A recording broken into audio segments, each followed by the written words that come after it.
Hello everyone. आज हम लोग नाबार्ड नॉर्म से कुछ क्वेश्चंस कर रहे हैं, ठीक है। नाबार्ड नॉर्म्स के क्वेश्चंस देखो, हालांकि नाबार्ड नॉर्म से बहुत क्वेश्चंस नहीं आ रहे हैं, पर यार इट्स इम्पॉर्टेंट, ठीक है। क्वेश्चंस आ सकते हैं। 2017 17 नहीं, 2000 वेट 2018-19 में बहुत क्वेश्चन आए थे, ठीक है। भर भर के क्वेश्चन आए थे। तो यार बेसिकली नाबार्ड नॉर्म्स 3-4 सालों से नहीं पूछ रहा है। तो इम्पॉर्टेंट है, कुछ इंपॉर्टेंट चीज़ें देख लो, maybe there is a chance कि आ सकता है। पर बहुत ज़्यादा एकदम दिमाग नहीं उसमें खपता देना है कि नहीं यार बहुत इंपॉर्टेंट है और इसको करना ही करना है। हाँ, करो, पर इंपॉर्टेंट चीज़ें कर लो। और अगर आपके पास टाइम है तो इट्स वेरी गुड, करते रहो। जितना करोगे द मोर द मेरियर, बोला जाता है ना, जितना ज़्यादा करोगे उतना फ़ायदा है। चलो, तो कुछ नाबार्ड नॉर्म्स के मैंने इंपॉर्टेंट क्वेश्चंस निकाले, वो हम लोग कर लेते हैं। सबसे पहले हम लोग देखते हैं ग्रीन हाउस, ठीक है। ग्रीन हाउस, देखो ग्रीन हाउस क्या होता है ना, एक आप लोग देखे होंगे, अगर एग्रीकल्चर का कंप्लीट किया हो ग्रेजुएशन तो आपको पता ही होगा कि ऐसे करके एक सेगमेंट सा बना रहता है। हाँ, ऐसे करके, और ये ग्रीन हाउस इसको बोलते हैं, ठीक है। इसमें डिफरेंट डिफरेंट क्रॉप्स उगाए जाते हैं। इसमें क्या होता है, कंट्रोल टेम्परेचर रहता है। क्या होता है, कंट्रोल टेम्परेचर। ये कंट्रोल्ड इन्वायरमेंट है। हाँ, कंट्रोल्ड इन्वायरमेंट का मतलब क्या होता है कि जैसा मन, जैसा इन्वायरमेंट में आपको, अगर यहाँ ठंडी करनी है आप ठंडी कर सकते हो, गर्मी करनी है गर्मी कर सकते हो, आपको ह्यूमिडिटी बढ़ाना है ह्यूमिडिटी बढ़ा सकते हो, ह्यूमिडिटी घटाना है घटा सकते हो, ठीक है। टेम्परेचर, किसी क्रॉप, मान लो यहाँ पे क्रॉप लगा दी है, यहाँ पे क्रॉप्स में आपको 30 डिग्री चाहिए तो 30 डिग्री सेल्सियस कर सकते हो। मान लो वहाँ 15 डिग्री चाहिए तो 15 डिग्री कर सकते हो, ठीक है। तो क्लाइमेटिक कंडीशंस को, ह्यूमिडिटी को, सब चीज़ को आप वहाँ पे कंट्रोल कर सकते हो। हाँ, तो कंट्रोल्ड वे में जो चीज़ हो रहा है वो ग्रीन हाउस इसी के यूज़ में आता है। ग्रीन हाउस 2-3 तरह का होता है। ग्रीन हाउस के बारे में क्वेश्चंस आपको 2021 में भी आया था, शेड नेट्स का, शेड नेट, ठीक है। तो शेड नेट क्या आता है, वो ग्रीन कलर का जो आपको नेट लगा रहता है ना, ऐसे ही रहेगा। हाँ, सिचुएशन ऐसे ही रहेगा, दिखेगा आपको ऐसे ही, पर ये ग्रीन कलर का रहेगा। और यहाँ पे कंट्रोल नहीं रहता, बस वो जो आपको वहाँ का माइक्रो क्लाइमेट है ना, उसका थोड़ा सा जो सन होता है ना, सन का टेम्परेचर उस समय का, उसको थोड़ा सा कंट्रोल करता है। हाँ, थोड़ा सा ग्रीनिश लाइट्स देता है, यही काम करता है। तो ये क्वेश्चन आया था आपको, बहुत लोगों ने वहाँ पे ग्रीन हाउस लगा दिया था, पर ध्यान से अगर आप पढ़ते तो आपको समझ आ जाता है कि वो ग्रीन हाउस नहीं है, कंट्रोल्ड सिचुएशन नहीं लिखा हुआ था उस समय उस क्वेश्चन में, ठीक है। छोड़िए ये सब बातें। तो अभी हम लोग नाबार्ड नॉर्म्स में देखते हैं। नाबार्ड नॉर्म्स में ग्रीन हाउस के बारे में कुछ दिया हुआ है, तो इट्स ऑब्वियस है कि हम लोग उसको थोड़ा सा पढ़ लेते हैं। हाँ, तो ग्रीन हाउस में ऑप्टिमम सिचुएशन जो है ना, ऑप्टिमम लाइफ ग्रीन हाउस का कितना होता है। जो ग्रीन हाउस मान लो हम बनाएं, एक एग्जाम्पल ले लेते हैं। पहले मैं बना लेता हूँ, थोड़ा सा आपके दिमाग में रहेगा कि हम लोग बात किस चीज़ की कर रहे हैं, ठीक है। ये मान लो ग्रीन हाउस है। हाँ, तो इसमें इसका आइडियल लाइफ कितना होता है, आइडियल लाइफ, तो आइडियल लाइफ इसका होता है 10 से 20 साल, ठीक है। 10 से 20 ईयर्स, ये आपको ध्यान रखना है, ठीक है। फिर आपको एक एवरेज टेम्परेचर जो बोलते हैं ना, एवरेज टेम्परेचर कितना होता है ग्रीन हाउस का, इंपॉर्टेंट है। ये होता है 25 डिग्री से 35 डिग्री सेल्सियस, ठीक है। फिर बात करेंगे हम लोग CO2 का, कार्बन डाइऑक्साइड, तो ये रहता है 1000 से 1200 ppm, है ना। फिर ह्यूमिडिटी बहुत इंपॉर्टेंट है, ह्यूमिडिटी कितना रहता है 50% से 80% तक।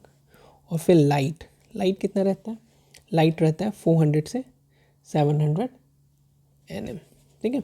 ये आइडियल ग्रीन हाउस का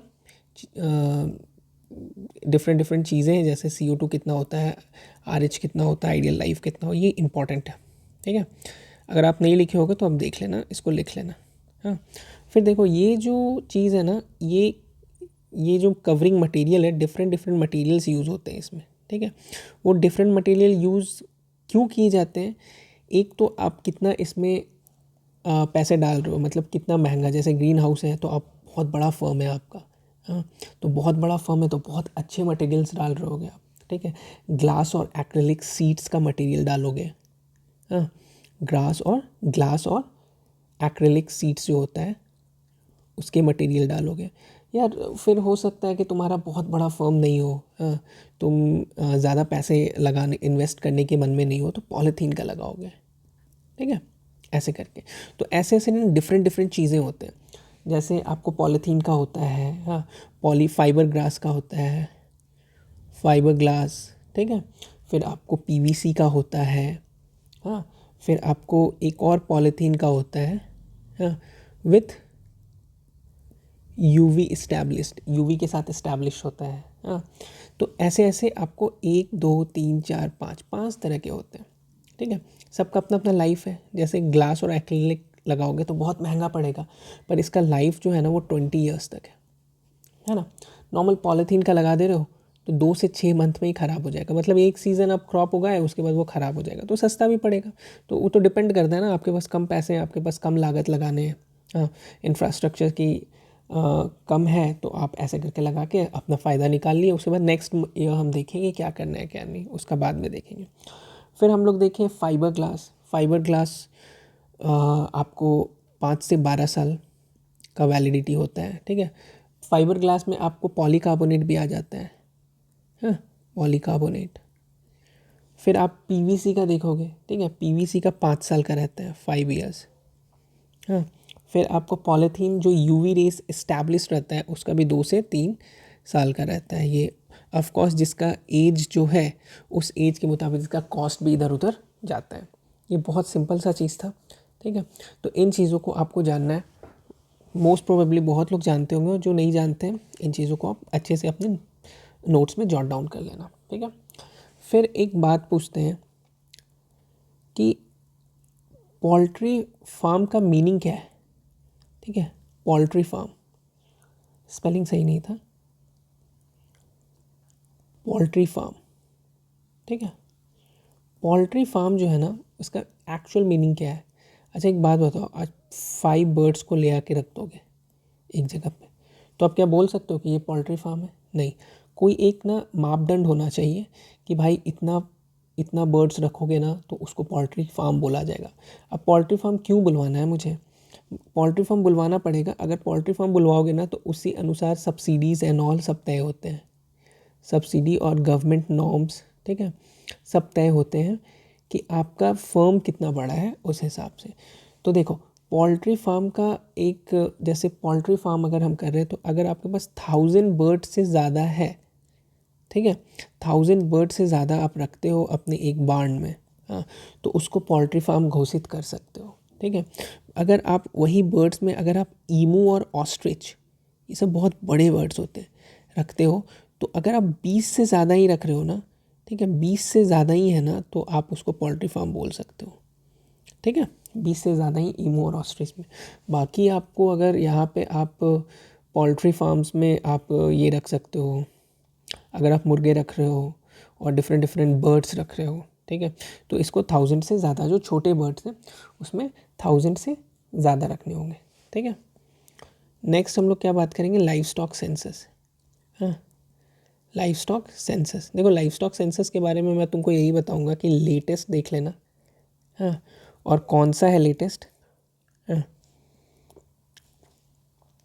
लेटेस्ट विच ईयर, हाँ, गैप इंटरवल देख लेना, कितनी गैप गैप में आता है लाइव स्टॉक सेंसस है।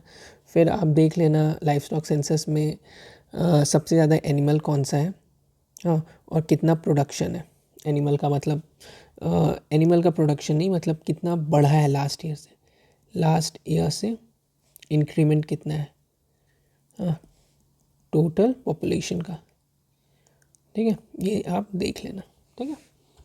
ओके, नेक्स्ट हम लोग बात करेंगे हॉर्स पावर का, एचपी जो होता है, ठीक है। तो याद रखना वन बुलक जो होता है ना, वन बुलक जो होता है वो 0.5 हॉर्स एचपी देता है, ठीक है। ये क्वेश्चन ये इंपॉर्टेंट है। वन बुलक, बहुत जगह वन पेयर ऑफ बुलक लिखा रहेगा, ठीक है, one pair of bullock. One pair of bullock कितना हो जाता है, ये 2 हो जाता है, तो इसका रहेगा 1 एचपी, हाँ, ध्यान देना इसमें। फिर ये होता है एफिशिएंसी, होता है एफिशिएंसी सब लोगों का, जैसे बुलक का एफिशिएंसी इतना है तो ट्रैक्टर का भी कुछ एफिशिएंसी होता होगा, हाँ। ट्रैक्टर तो बहुत तरह का होता है ना, HP पे डिपेंड करता है।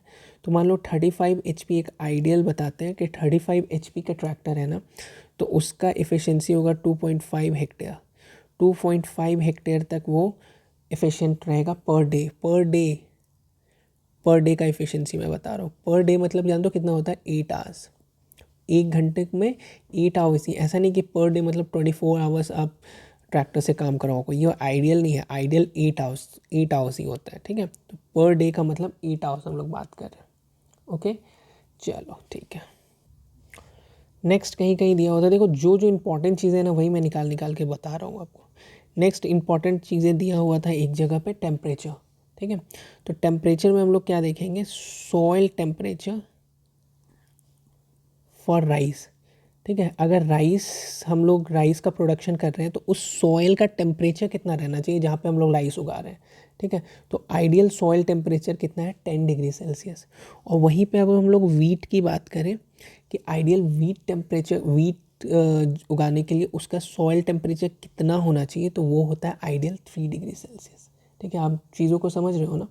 हाँ, फिर ना कुछ हॉर्टिकल्चर क्रॉप्स मुझे मिले वहाँ पे, ठीक है। हॉर्टिकल्चर क्रॉप्स, तो हॉर्टिकल्चर क्रॉप्स ना नाबार्ड नॉर्म्स में अलग अलग वे में दिया हुआ है। हाँ, तो उसमें आप देखोगे ना, तो आप अगर देखोगे पोमोग्रेनेट का, हाँ पोमोग्रेनेट का, तो पोमोग्रेनेट का ना इकोनॉमिक लाइफ दिया हुआ है। हाँ, इकोनॉमिक लाइफ, तो इकोनॉमिक लाइफ पोमोग्रेनेट का कितना होता है पता है आपको, 20 ईयर्स। हाँ, फिर आपको प्रोपगेशन का मेथड दिया हुआ है। ये सब क्वेश्चन देखो बहुत इंपॉर्टेंट है, बुक्स में भी मिल जाएगा, पर नाबार्ड नॉर्म्स में अगर कोई चीज़ दिया हुआ है ना तो वो इंपॉर्टेंट है। हाँ, तो प्रोपगेशन का टेक्निक्स दिया हुआ है। तो इसका प्रोपगेशन क्या होता है, कटिंग, ठीक है। फिर आपको लेयरिंग भी कर सकते हैं, और गूटे होता है वो भी कर सकते हैं, गूटे कैन ऑल्सो बी अप्लाइड, ठीक है। स्पेसिंग पोमोग्रेनेट का दिया हुआ है 2.5 से 4.5 सेंटीमीटर, ठीक है। फिर ऑप्टिमम टेम्परेचर फ्रूट डेवलपमेंट का, पोमोग्रेनेट का एक फ्रूट डेवलपमेंट का ऑप्टिमम टेम्परेचर दिया हुआ है, वो है 38 डिग्री सेल्सियस, ठीक है। और पोमोग्रेनेट जो है एक ड्रॉट टॉलरेंट क्रॉप है, ठीक है। तो ये सब चीज़ देख लेना। हाँ, फिर आपको मशरूम से क्वेश्चन आ सकते हैं। मशरूम बहुत इंपॉर्टेंट है, मशरूम से क्वेश्चन आए भी हैं, ठीक है। तो मशरूम जो है ना, मशरूम का हाईएस्ट प्रोडक्शन कहाँ दिया हुआ है पता है तुमको, पंजाब में। हाईएस्ट प्रोडक्शन पंजाब में है। मशरूम 3 तरह के होते हैं। एक होता है बटन मशरूम, ऑयस्टर मशरूम और स्ट्रॉ मशरूम। हाँ, जो भी ना बटन मशरूम सबसे हाईएस्ट प्रोडक्शन होता है, हाईएस्ट प्रोडक्शन होता है। तो आप जो भी बाहर देखोगे ना कि एक पैक्ड आता है, ये जो पैक्ड आपने देखा होगा कि पैक्ड मशरूम्स मिलते हैं मॉल्स में और दुकान में, तो वो ना बटन मशरूम्स होते हैं, ऐसे करके इस ऐसे करके रहता है ना, तो वो बटन मशरूम होते हैं। एक होता है स्ट्रॉ मशरूम, तो ये ना गांव में मिलता है, विलेजेस में आपको स्ट्रॉ मशरूम्स दिखेंगे। इनके प्रोडक्शन बहुत ज़्यादा नहीं रहते, ये बहुत कॉस्टली होता है, ये बहुत कॉस्टली भी होता है और टेस्टी भी बहुत ज़्यादा होता है, ये ज़्यादा टेस्टी होता है, ठीक है, विलेज के मशरूम्स। तो यहाँ पे आपको क्या देखोगे कि 3 तरह के मशरूम्स है, बटन, ओइस्टर, स्ट्रॉ। ये TNU वेबसाइट पे बहुत अच्छे से दिया हुआ है, TNU वेबसाइट में डिटेल्स में दिया हुआ, और इस पर मेरा एक वीडियो भी है, तो आप वीडियो भी देख सकते हो मशरूम्स कल्टीवेशन करके। तो उसमें वीडियोस में भी आप देख सकते हो, उसमें भी डिफरेंट डिफरेंट चीज़ें मैंने बता रखे हैं, मशरूम को बहुत डिटेल्ड में बता रखा है, ठीक है। फिर हम लोग बात करेंगे पॉपुलर के, पॉपुलर के बारे में भी दिया हुआ है, तो पॉपुलर भी इंपॉर्टेंट हो जाता है। पॉपुलर भी देख लेना। पॉपुलर का सबसे पहले स्पेसिंग देख लेना, 8x25 मीटर का स्पेसिंग में हम लोग पॉपुलर को लगाते हैं। That means 500 plants per hectare, ठीक है, ओके। फिर हम लोग क्या देखेंगे, डेप्थ देखेंगे। पॉपुलर का डेप्थ दिया हुआ है 25 से 30 मीटर, ठीक है। और इसका रोटेशन पीरियड देखेंगे। रोटेशन पीरियड बहुत कम होता है, 5 से 6 ईयर्स, इसलिए बहुत इकोनॉमिकल है, ठीक है। पॉपुलर बहुत चीज़ों में यूज़ आता है, ठीक है, जैसे आपको प्लाईवुड इंडस्ट्रीज़ एंड ऑल में बहुत बहुत इंडस्ट्रीज़ में यूज़ आता है, बहुत इकोनॉमिकल है, ये बहुत इकोनॉमिकल है, ठीक है। चलिए नेक्स्ट बहुत इंपॉर्टेंट मुझे लगा वर्मी कंपोस्टिंग, ठीक है। वर्मी कंपोस्टिंग जो है ना, उसके लिए ऑप्टिमम मॉइस्चर जो है ना 40 से 50% होना चाहिए, और टेम्परेचर जो है ना ऑप्टिमम 20 से 30 डिग्री होना चाहिए। ठीक है, ये इम्पॉर्टेंट है। और उसके बाद आपको एक साल में ना 2-3 साइकिल ऑफ प्रोडक्शन होता है, 2-3 साइकिल ऑफ प्रोडक्शन, है ना। एक साल में फर्स्ट ईयर में आप देखोगे 2-3 साइकिल ऑफ प्रोडक्शन। ठीक है, तो ये इंपॉर्टेंट हो जाता है। एक होता है गोडाउन्स के बारे में दिया हुआ है, रूरल गोडाउन्स। ये 2019 के क्वेश्चंस में रूरल गोदाम में था, मुझे याद है मीडियम साइज़ गोदाम के बारे में बात किया गया था वहाँ पे। पर हम लोग तीनों देख लेंगे, 3 होता है। एक होता है स्मॉल साइज़, एक होता है मीडियम साइज़, और एक होता है लार्ज साइज़।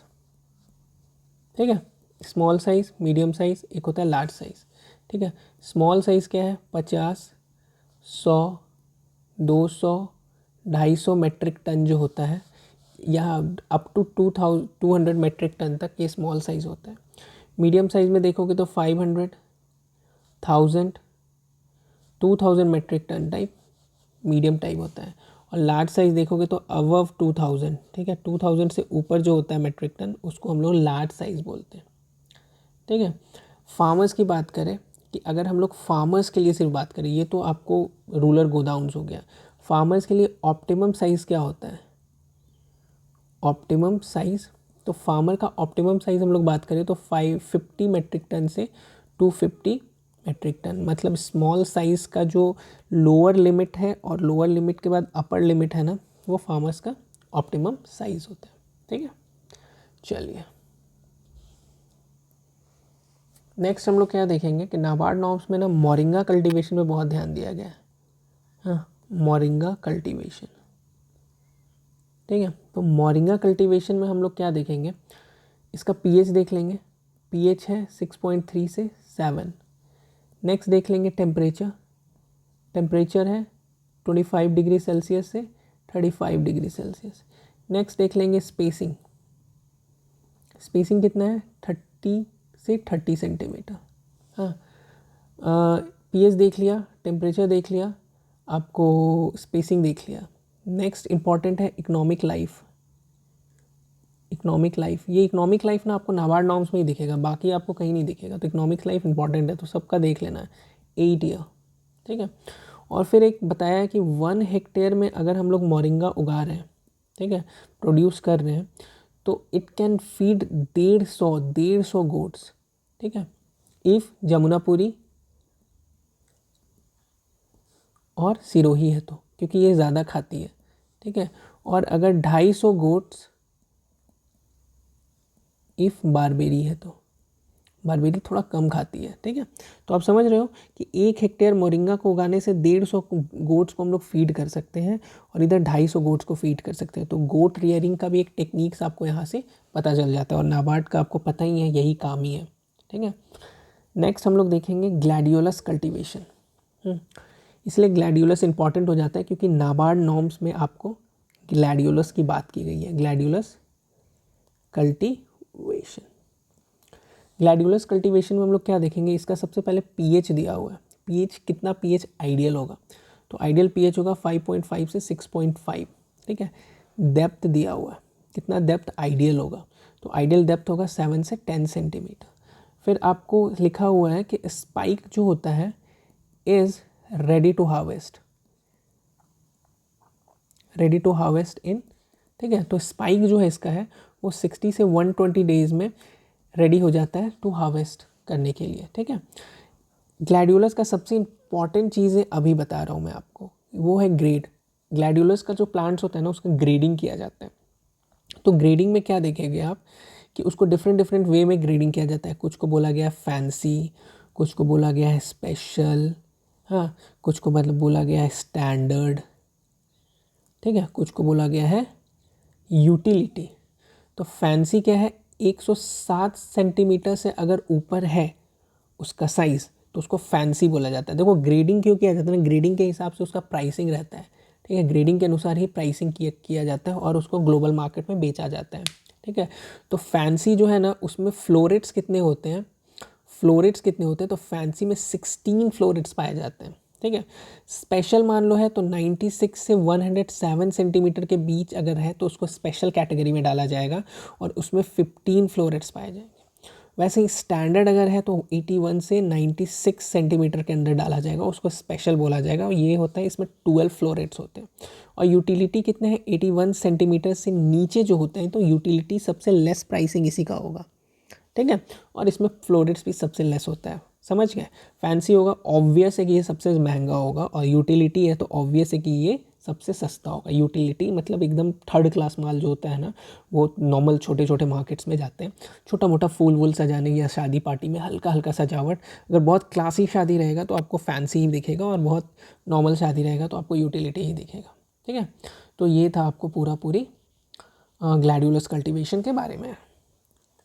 एक और इम्पॉर्टेंट चीज़ मिला है मुझे वहाँ पे, वो है कंपोजिट फिश कल्चर, ठीक है। Composite fish culture, composite fish culture एक इम्पॉर्टेंट चीज़ है। इसमें देखो नाम से आपको पता चलेगा, कंपोजिट फिश कल्चर मतलब डिफरेंट वेराइटीज़ के फिश कल्चर को हम एक रेशियो में बांध के एक ही पॉन्ड में, जैसे ये पॉन्ड है ना, तो इस पॉन्ड में 2-3 तरह के वैरायटी जो इंटरडिपेंडेंट ना रहे एक दूसरे पे। ऐसा नहीं हो कि ये वाला जो फिश है ना ये इसको खा जाए और ये फिश इसको खा जाए, ऐसा नहीं होना चाहिए। एक इंटरडिपेंडेंट फॉर्म नहीं होना चाहिए, सबका अपना अपना लेवल ऑफ ईटिंग होना चाहिए, ठीक है। ऐसे करके स्पीसीज हम बांट के और एक पॉन्ड में डाल देते हैं 2-3 स्पीसीज, ठीक है। तो उससे क्या हो जाता है कि उसका प्रोडक्शन जो होता है कंपोजिट फिश में, प्रोडक्शन जो होता है ना हाई हो जाता है, हाई प्रोडक्शन होता है। इसीलिए कंपोजिट फिश कल्चर हम लोग करते हैं, ठीक है। तो कंपोजिट फिश कल्चर का ना, जैसे फिश कल्चर के लिए हम लोग पॉन्ड बनाए, ठीक है, तो पॉन्ड का कोई क्राइटेरिया होगा। हाँ, तो सबसे पहले तो देखो एवरेज प्रोडक्शन कितना होता है। एवरेज प्रोडक्शन जो होता है ना वो 2500 kg पर हेक्टेयर होता है पर ईयर, ठीक है। और इसका डेप्थ जो होता है ना, ये पॉन्ड का जो डेप्थ है वो 2 मीटर होता है। कितना होता है, 2 मीटर, ठीक है। ये इंपॉर्टेंट चीज़ है। फिर आपको क्या होगा कि इसके लिए कुछ कुछ क्राइटेरिया होता है, जैसे प्री स्टॉकिंग करने के लिए कुछ क्राइटेरिया होगा, ठीक है। फिर होगा आपको स्टॉकिंग के लिए क्राइटेरिया, हाँ। फिर आपको होगा हार्वेस्टिंग के लिए कोई क्राइटेरिया, हाँ। तो प्री स्टॉकिंग के लिए हम क्राइटेरिया बताएंगे आपको कि इसका ये सब आपको डेप्थ ऑफ देख लेना है और आपको कंपैटिबिलिटी देख लेना है फिशेस में, ठीक है। उसके बाद स्टॉकिंग के लिए हम लोग क्या देखेंगे कि देखो प्री स्टॉकिंग में हम लोग फर्टिलाइज़र भी डालते हैं और उसके 15 डेज़ रुकना है। 15 डेज़ बाद हम लोग को स्टॉक कर देना है, ठीक है। स्टॉकिंग अलग अलग प्रकार के होते हैं, 3 स्पीसीज स्टॉकिंग भी होता है, 4 स्पीसीज स्टॉकिंग भी होता है, 5 स्पीसीज 6 स्पीसीज स्टॉकिंग भी होता है, ठीक है। तो 3 स्पीसीज का स्टॉकिंग का रेशियो होगा 4:3:3, 4 स्पीसीज का होगा 3:3:2 के रेशियो में हम लोग उसको उस फिश को डालेंगे। 6 स्पीसीज है तो 1.5:2, 1.5, 1.5, 1.5:2 ऐसे रेशियो में डालेंगे। सब जॉट डाउन करते जाना, नोट्स बनाते जाना, ठीक है। फिर हार्वेस्टिंग करेंगे। हार्वेस्टिंग में क्या हो रहा है, हार्वेस्टिंग में क्या हो रहा है कि बेसिकली हार्वेस्टिंग का 2 चीज़ देखेंगे हम लोग कि कितने साइज़ में हम लोग हार्वेस्ट करते हैं। तो 800 से 1000 ग्राम जो है उसमें हम लोग हार्वेस्ट कर लेते हैं, ठीक है। और प्रोडक्शन कितना होता है, प्रोडक्शन की बात करें तो 4 to 5 टन जो होता है ना एवरेज आपको प्रोडक्शन होना चाहिए। कितना, 4 to 5 टन, हाँ। तो ये है आपको इम्पॉर्टेंट। तो अभी तक हमने देखो इतना कुछ देखा इस वीडियो में, है ना। तो बेसिकली 50-60 चीज़ें हमने देख लिया, ठीक है। उसके बाद हम लोग क्या करेंगे कि नेक्स्ट वीडियो में फिर से लाएंगे नाबार्ड नॉर्म्स, हाँ। और नाबार्ड नॉर्म्स को ऐसे ही 2-3 वीडियोज़ में कंप्लीट कर देंगे, ठीक है। कैसा लगा वीडियो प्लीज़ बताना, हाँ। प्लीज़ शेयर योर थाट्स, हाँ। अपने थॉट्स शेयर ज़रूर करना मुझे कमेंट्स में कि कैसा लगा आपको क्लासेस। कुछ और उम्मीद है मेरे से, जस्ट से इट, आप मुझे बताओ कि यार ये करवा दो वो करवा दो, मैं एकदम करवाने के लिए रेडी हूँ, मैं ज़रूर करवाऊँगा। उसके बाद लाइक्स कर दो, थोड़े से लाइक्स बहुत कम रहते हैं आप लोगों के, प्लीज़ लाइक कर दिया करो। चलो, thank you so much, bye bye.